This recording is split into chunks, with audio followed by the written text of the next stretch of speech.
오늘 말씀의 제목은 감사 감수성이라는 제목으로 하나님 말씀 나누고자 합니다.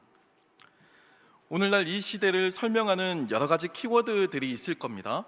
축소 사회라고 하는 이제 그런 키워드도 있을 거고요. 아니면 세대 간의 갈등이나 극단적인 이런 좌우 대립 이런 것도 하나의 키워드라고 할 수 있겠죠. 하지만 이 시대 가운데 유독 부각되고 있는 하나의 키워드가 있다면 저는 개인적으로 감수성이라고 저는 생각합니다. 원래 이 감수성의 사전적인 의미는요, 자극을 받아들여서 느끼는 어떤 성질이나 성향을 총칭하는 단어예요. 하지만 요즘에는요, 다양한 주제로 쓰입니다. 대표적인 분야가 성인지 감수성이나 아니면 인권 감수성 또는 젠더 감수성, 다 감수성을 붙이면 또 하나의 신조어가 되는 거예요. 모두가 특정한 상황에서 상대적으로 차별받고 소외받는다라는 쪽 입장에서 그 입장을 헤아려주고 공감해주는 능력을 표현할 때 사용하는 단어입니다. 옳든지 그르든지 간에 어찌되었든 내가 아닌 다른 사람의 입장에서 그 사람의 입장을 공감하고 이해하려고 하는 노력에서 이 감수성이라는 단어를 흔히 사용한다는 거예요. 예를 들면요, 성인지 감수성 같은 경우는 성적인 차이로 인한 갈등이나 오해나 불쾌한 모든 상황을 상대방의 입장에서 공감하는 능력입니다. 저는 생물학적인 남성이니까 여성의 마음을 어느 정도 이해하고 추측할 수 있지, 그 마음을 어느 정도까지 직접적으로 체험하는 데에는 한계가 있죠. 그걸 조금 더 뛰어넘어 보자라는 게 일종의 성인지 감수성이 되겠죠. 또는 인권 감수성도 마찬가지입니다. 인권의 사각지대에 놓인 사람들에 대한 관심에서부터 시작된 단어예요. 모든 사람이 다 하나님의 형상으로 지어진 존귀한 자다라는 전제 위에서 우리 사회에 혹시 차별받거나 소외되어 있는 사람들, 혹시 장애우나 아니면 외국인이나 그 어떤 지역이나 어떤 외모의 차이로 인해서 혹시 차별받는 그런 모습이 있지는 않는가라는 문제성을 가지고 접근하는 게 인권 감수성이라고 할 수 있어요. 젠더 감수성 같은 경우는 논란이 되고 있긴 하지만 성역할이나 성적 정체성에 대한 배려를 요청하는 입장에서 출발하죠. 어찌되었든 이 사회가 이런 여러 가지 종류의 감수성을 오르내릴 만큼 복잡하고 다양한 그런 사회라는 것을 보여주고 있습니다. 그 중에서도 제 눈에 띈 건 그냥 감수성이 아닌 청년 감수성이라는 단어입니다. 이 단어는 부모 세대와 다른 삶을 살아가고 있는 그 청년들의 현실을 이해하고 공감하는 마음을 말합니다. 그리고 주로 어떤 사회나 국가 공공기관에서 정책이나 제도와 관련해서 언급을 하고 있어요. 그러니까 청년을 위한 우대 정책을 내세울 때 이 청년 감수성이 얼마나 반영되었느냐, 반영되지 않았느냐, 이걸 판단한다는 겁니다. 청년들과 관련한 사회적 현상을 이해하고 공감하는 능력인과 동시에 이 청년 세대에 필요한 제도나 정책을 그들의 필요에 맞게 제안하기 위한 단어인 거예요. 그러니까 여러분, 이 청년 감수성이 없으면요, 청년들의 현실을 이해하지 못합니다. 왜 그렇게 힘들어하는지, 왜 그렇게 어려워하는지 전혀 이해하지 못해요. 현금성 지원이 필요한지 아니면 주거 환경의 개선이 필요한지, 지옥고라고 불리잖아요. 그 열악한 그 주거 환경들, 이걸 개선하는 게 필요한지 아니면 취업의 문턱을 낮추는 것이 중요한지, 모두가 다 이런 정책에 있어서 청년의 입장에서 한번 생각해 보자, 이 입장이 바로 청년 감수성이라는 단어입니다. 여러분, 이 말은 청년에 대한 관심이 없으면요, 청년 감수성은 불가능하다라는 말이기도 해요. 성인지 감수성이나 인권 감수성이나 모두 마찬가지입니다. 문제의식을 가지고 내가 의도적인 관심을 가지지 않으면 감수성은 퇴화됩니다. 여러분, 이 감수성은 제대로 기능하지 못하게 돼요. 그런 의미에서 저는 오늘날 우리에게 퇴화된 감수성 가운데 하나가 바로 오늘 말씀의 제목인 감수성이라고 생각합니다. 감사함을 느껴야 하거나 또 감사를 표해야 할 때 우리는 이걸 제대로 인지하지 못하거나 아니면 제대로 표현하지 못할 때가 많이 있기 때문입니다. 오늘 본문도 여러 가지 의미에서 감수성이라고 하는 주제로 읽을 수가 있어요. 본문은 예수님께서 나병 환자들을 만나서 치유하신 사건이 기록되어 있습니다. 어찌 보면 흔하디 흔한 예수님의 기적의 사건, 치유의 사건으로 볼 수가 있겠지만 오늘 이 사건은 단순하게 나병에서 회복되었다라고 하는 그 현상을 뛰어넘는 보다 더 깊고 보다 더 의미 있는 그 내용을 담고 있습니다. 먼저 사건은 이렇게 시작해요. 본문 12절 13절 말씀을 보면요, 한 마을에 들어가시니 나병 환자 10명이 예수를 만나 멀리 서서 소리를 높여 이르되 예수 선생님이여 우리를 불쌍히 여기소서 하거늘 이라고 전합니다. 여러분, 이 사건에는 의아한 내용이 몇 가지가 있습니다. 여러분, 성경을 볼 때 제가 항상 강조하는 게 있죠. 말씀은 낯설게 보아야 한다고. 굉장히 낯설게 보아야 하지만 그 안에 숨겨져 있는 또 다른 하나님의 의미와 뜻을 더 풍성하게 알아낼 수가 있어요. 오늘 내용도 마찬가지입니다. 먼저는 나병 환자 10명이라고 하는 숫자예요. 여러분, 이게 그냥 받아들여질 수 있는 숫자인가요? 그냥 충분히 그럴 수 있다 하고 생각하고 넘어갈 수 있는 그런 숫자라고 생각하세요? 저는 아닙니다. 너무 많아요. 지나치게 많습니다. 한 마을에 나병 환자들이 10명이나 있었다라는 사실도 의아하고요, 또 이들이 이 한 마을에 모여서 살고 있었다라는 것도 굉장히 의아합니다. 10명이나 되는 나병 환자들이 이곳에 모여서 단체로 예수님을 만나는 이 장면은 흔한 장면은 아닐 거예요. 일상적인 장면은 아니었을 겁니다. 사실 당시의 나병 환자는요, 단지 신체적인 질병만을 의미하지 않거든요. 한센병이라고 칭하는 병일 수도 있고요, 오늘날 현대 의학에서는 한센병이라고 이제 칭하기도 하지만, 아니면 단순한 피부병일 수도 있습니다. 실제로 구약 성경의 레위기를 보면요, 이 나병에 대한 묘사가 의학적인 오늘날의 그 한센병에 대한 묘사도 분명히 있지만 단순한 피부병도 포함하는 것처럼 보이거든요. 병의 종류는 다양하지만 여러분, 당시 사람들에게 그러한 다양한 병의 종류에 대한 구분은 무의미했습니다. 나병이라고 하는 그 질병은 종교적으로 격리되어야 함을 의미했거든요.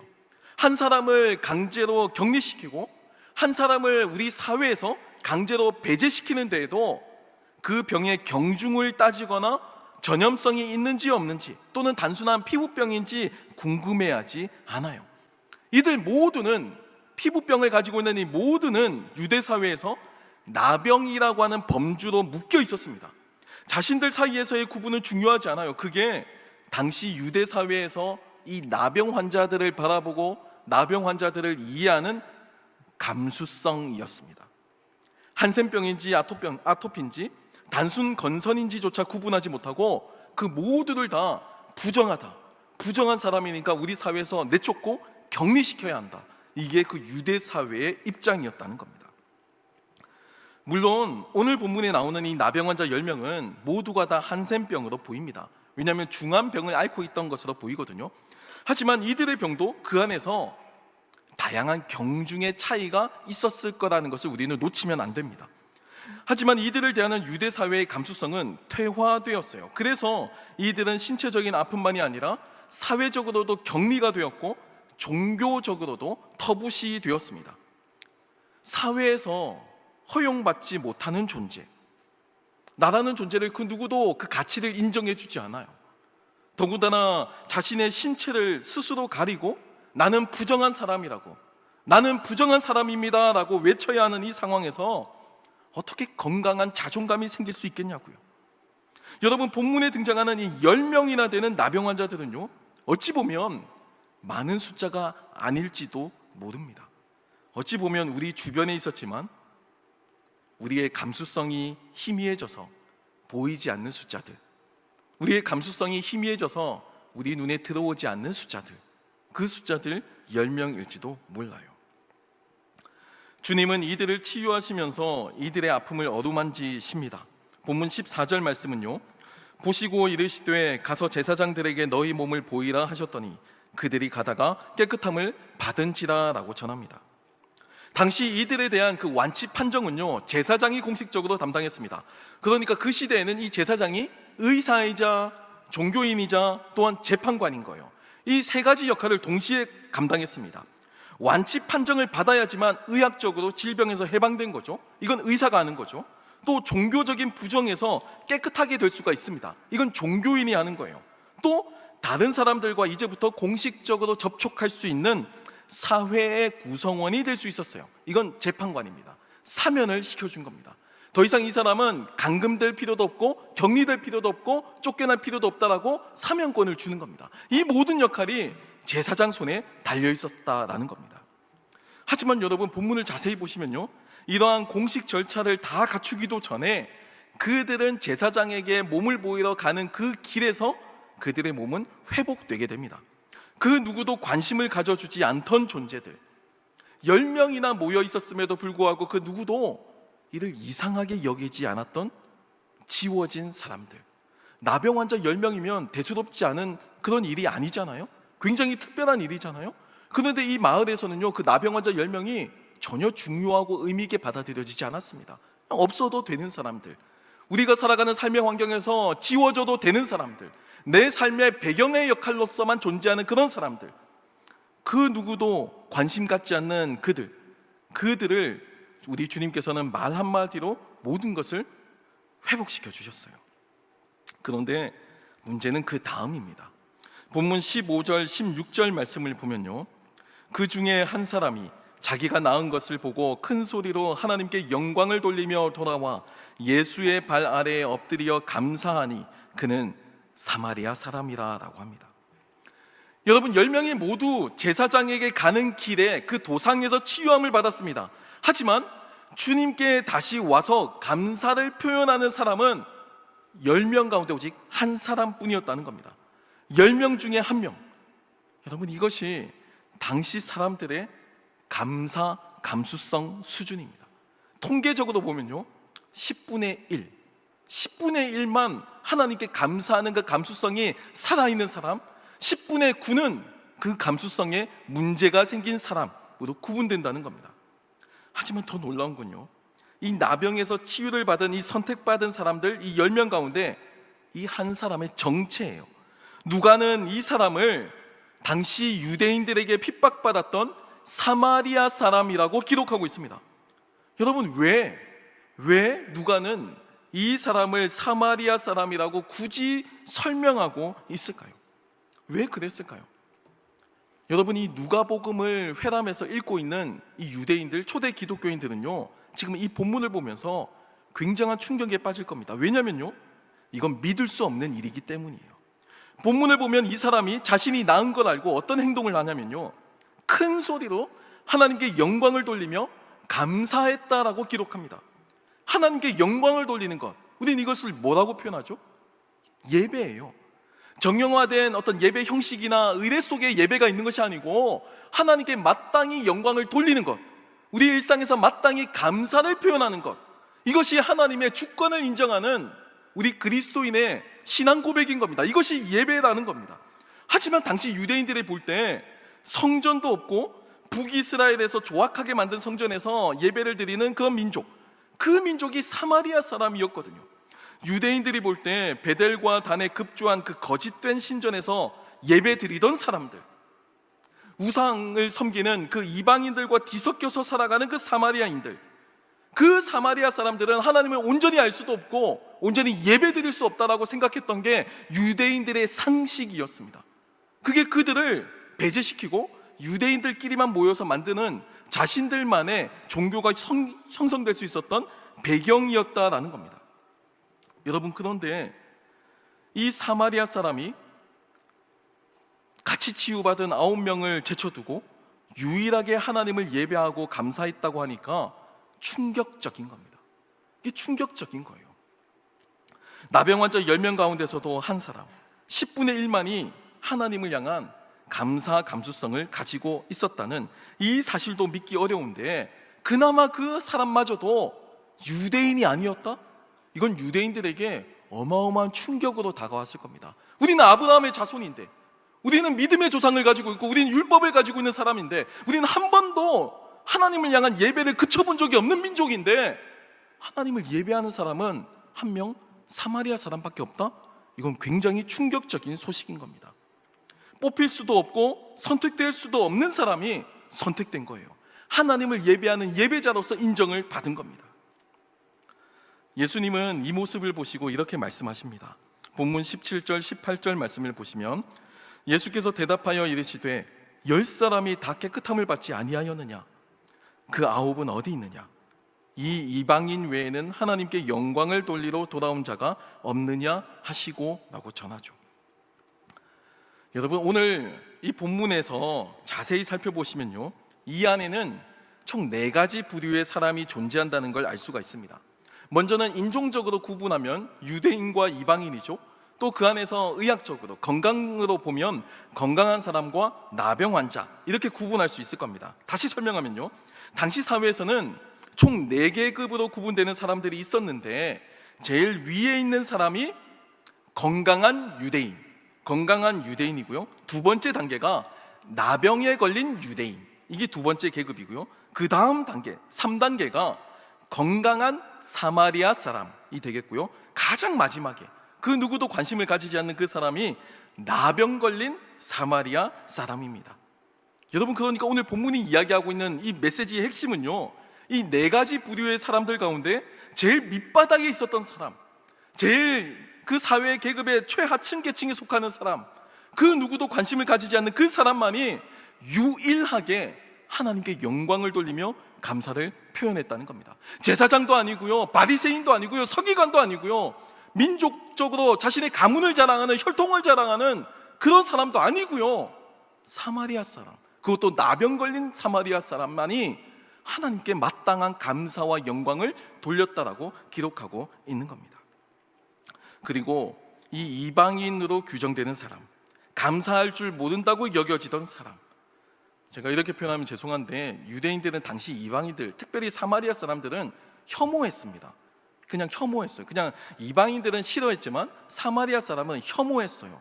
그래서 이제 그 당시 유대 문헌을 보면 오늘날 언어로 바꾸면 개돼지라는 표현을 많이 썼습니다. 정말로 개돼지처럼 여겼어요. 그들은 그냥 인간의 모습을 하고 있고 하나님을 어설프게 섬기지만 실제로는 그 전통에서 멀어진 사람들, 절대 구원받을 수 없는 사람들, 절대 우리와 섞여서 대화를 나누거나 옷이 스쳐도 안 되고 접촉해서도 안 되는 사람들, 부정한 사람들로 여겨졌습니다. 그런데 그 사람만이 오늘 본문에서 구원을 얻어요. 오늘 본문 19절 말씀을 보면요, 그에게 이르시되 일어나 가라, 내 믿음이 너를 구원하였느니라 하시더라 라고 전합니다. 여러분, 유대 사회에서 존재하던 이 4가지 계급의 사람들 가운데 최하층에 속했다라는 말은 통계적으로 따지면요, 하위 20%에 속한다는 말입니다. 그리고 10명의 나병 환자 가운데 한 사람의 사마리아 사람이라는 말은 극빈층 가운데 하위 10%라는 말이에요. 그렇죠? 나병 환자들 다 극빈층인데 그 중에서도 이 사람은 인종적으로도 사마리아 사람이니까 더 열등한 겁니다. 그러니까 극빈층 가운데서도 극빈층이죠. 하지만 신분은 낮고 낮았지만 여러분, 중요한 건 하나님의 관심사는 그 신분이 아니에요. 그 사람의 혈통이나 그 사람의 사회적 지위나 그 사람의 경제적인 능력이 아니고 하나님의 관심사는 그가 하나님께 마땅한 영광과 감사를 돌렸다라는 겁니다. 그만이 유일하게 그 사회에서 하나님을 향한 감수성이 살아있었어요. 자신의 치유가 하나님 때문임을 알았습니다. 어찌 보면 이렇게 생각할 수 있겠죠? 자연 치유가 되었다거나 의학이 좋아져서 나았다거나 뭐 그렇게 생각하고 넘어갈 수도 있을 겁니다. 아니면 하나님께서 치유해 주셨어도 뭐 그냥 그렇거니 하고 자신의 삶을 살아갔겠죠. 하지만 이 사람만은 나에게 주어진 이 두 번째 인생의 기회가, 나에게 주어진 이 구원의 은혜가 오직 하나님 때문이라는 것을 알았고 마땅히 그의 감사를 표현할 수 있는 감사, 감수성이 살아있는 사람이었다라는 겁니다. 사랑하는 청년 여러분, 오늘날 우리의 이 사회적인 좌표는 어떤가요? 아마도 우리는요, 나의 사회적인 위치에 관심을 가질 거예요. 나의 경제적인 위치에 더 많이 관심을 가질 겁니다. 하지만 하나님을 향한 나의 감사, 감수성, 나의 감사의 위치는 중요하게 여기지 않는 것 같아요. 어렵고 힘들 때는 하나님께 살려달라고 매달리다가도 그 일이 싹 지나가 버리면 아무렇지 않게 살아가는 게 사실 우리들의 모습이잖아요. 정작 기도 응답을 받고 막 하나님의 도우심을 경험해도 마땅히 그 감사의 내용을 하나님께 돌리나요? 그렇지 않을 때가 더 많습니다. 내 힘으로, 내 능력으로 이겨왔다고 아마 마음속으로는 내심 생각할지도 몰라요. 감수성이 메말라서 감사하지도 않고 그 감사에 대한 기억도 하지 않고 잊고 살아갈지도 모릅니다. 무척 속상한 말이지만 당시 유대 사회에도 하나님을 향한 감사, 감수성은 4분의 1 수준, 10분의 1 수준이었습니다. 나병 걸린 사마리아 사람이니까 4분의 1이죠. 그리고 10명 가운데 한 사람이니까 10분의 1 수준입니다. 오늘날 우리들의 감사 감수성은 얼마나 될까요? 10분의 1이라도 될 수 있을까요? 여러분, 우리가 지금 여기서 예배 드리는 것이 하나님의 은혜 때문이다라고 정말 감사함으로 지금 하나님께 마땅한 영광을 돌리고 있는 분들이 저와 여러분이라고 믿습니다. 바쁜 삶과 분주한 삶을 살다 보면요, 감사를 놓칠 때가 있어요. 감사를 기억해야 하는데, 감사를 머금고 있어야 하는데, 감사를 묵상해야 하는데 감사를 빨리 잊어버릴 때가 있습니다. 왜냐하면 너무나도 새롭고 바쁜 일들이 닥쳐오니까요. 하지만 이건 우리가 하나님께 마땅한 영광을 돌릴 그 기회를 빼앗아갑니다. 사실 저도 지난 한 주간의 삶을 돌아보면 감사보다 불평이 더 많았던 것은 아닌가라고 저 스스로도 회개를 했어요. 바쁘고 분주한 삶을 마주할 때 사실 그 일상을 잠깐 멈추고 하나님을 떠올리는 것, 하나님께 감사를 드리는 것, 이게 머리로는 이해가 되지만 실제로는 이게 굉장히 힘들거든요. 굉장히 어려워요. 근데 그러다 보면요, 점차 사람이 변한다는 것을 느낄 수가 있습니다. 하나님을 향한 첫 마음이 달라지게 되고요, 하나님을 향한 그 예배와 신앙 고백에 대한 감격이 점차 줄게 됩니다. 몸이 건조해지기 시작해요. 마음이 빠지기 시작합니다. 행위는 있지만 마음이 빠져요. 진심이 빠져요. 그러면서 점차 감사 감수성이 퇴화되게 되는 겁니다. 감사의 제목이 없어서 감사를 떠올리지 못하는 것도 아니고요, 하나님께서 안 계셔서, 하나님이 우리를 버리셔서 우리에게 감사 제목이 없는 것도 아닙니다. 사실 하나님께서는 여전히 자신의 역할을 충실하게 이루고 계시고 여전히 우리와 함께 동행하시고 우리를 돌보고 계십니다. 문제는요, 우리예요. 우리. 내가 감사할 수 있는 능력을 잃어버렸기 때문에, 내 삶에서 주어지는 이 감사를 발견할 수 있는 능력을 잃어버렸기 때문에, 감사 감수성이 희미해졌기 때문에 문제가 생기는 겁니다. 오늘 저희는 추수감사 주일에 서 있습니다. 처음 청교도들이 박해를 피해서 신대륙에 도착했을 때 그들 가운데 생존자는 극히 드물었어요. 하지만 그들은 그 신대륙에서 하나님께 감사를 드렸습니다. 하나님께서 우리의 삶의 이유이자 목적이라는 사실을 분명히 천명했어요. 여러분, 우리의 삶은 어떤지 한번 고민했으면 좋겠습니다. 내 삶의 모든 것이 하나님의 은혜다라고 발견할 수 있는 사람이 저는 여러분이 되었으면 좋겠어요. 그리고 내 삶에서 하나님 때문에 내가 만족합니다, 감사합니다라고 다시 하나님께 돌아와 감사를 표현할 수 있는 사람, 오늘 이 나병 환자 10명 가운데 선택받은 그 한 사람이 저와 여러분이 되었으면 좋겠습니다. 우리 이 시간 함께 찬양하고 기도하는 시간을 가지겠습니다. 우리 이 시간 함께 찬양할 때 감사라고 하는 찬양을 함께 고백하려고 합니다. 우리가 숨을 쉬고 또 구원해 주신 것들, 그리고 심지어 내 뜻대로 되지 않았던 그 모든 것들 가운데 하나님의 인도하심을 인정하고 함께 감사를 표현하고 고백하는 그런 우리가 되었으면 좋겠습니다.